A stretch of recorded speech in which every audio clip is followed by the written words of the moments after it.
Hello, friends. The biggest super fight of the year is now set to happen between Canelo Alvarez and Terence Crawford. But now that things have been officially made for them to meet in the ring, how good of a matchup is this exactly? Well, one of the major things to take into account in all of this is the huge size disparity between Canelo and Bud. Bud, who has been lately fighting at welterweight and had one stint at middleweight, compared to Canelo, who has been fighting at super middle to even light heavyweight at this point in his career. Albeit, what Bud does have on his side is that Canelo is on the smaller size of things. Even as a super middleweight, Canelo remains to be one of the smaller guys, which also goes to prove how good he is to be doing that well against much bigger men, let alone when he fought at light heavyweight. What is also ironic to consider is that Bud, despite being the smaller man going up, is also taller. There's really only either an inch or half an inch of height difference between the two. But let's be clear, height and size are not the same thing.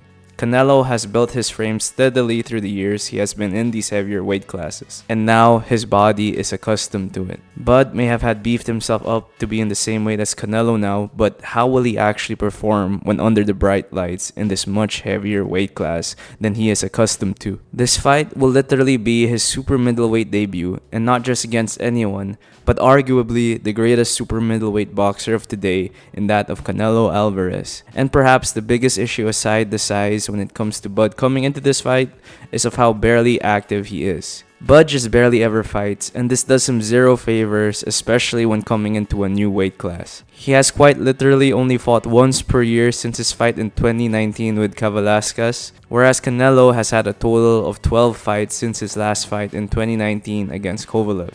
And you can tell, as Bud goes up, the power just isn't the same anymore. His fight with Madrimov proved just that. Punches didn't have quite the same impact as it did against Errol Spence, and I don't think at any point in their fight was Madrimov particularly hurt. This is going to be an issue against Canelo, who is very heavy with the pressure. If Bud is not able to get any sort of respect from him, then he is in for a long night. Or he can just do what Skull did and dance around the ring for 12 rounds. Canelo, on the other hand, had the power to put down two light heavyweights in that of Fielding and Kovalev. Bud also can't take risking one to land one like he did with Spence against someone like Canelo.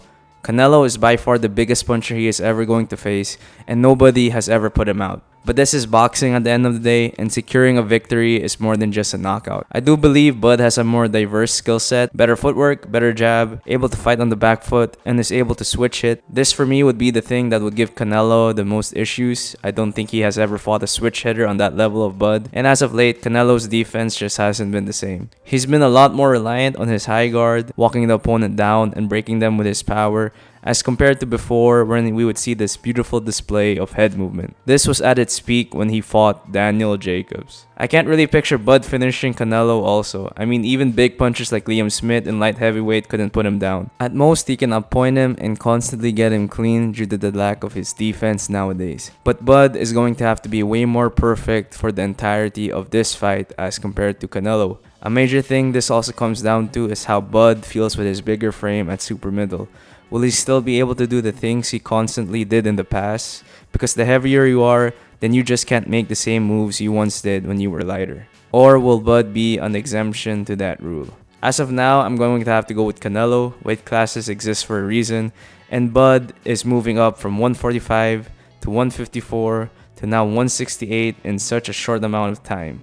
I don't think it's going to go well for his body.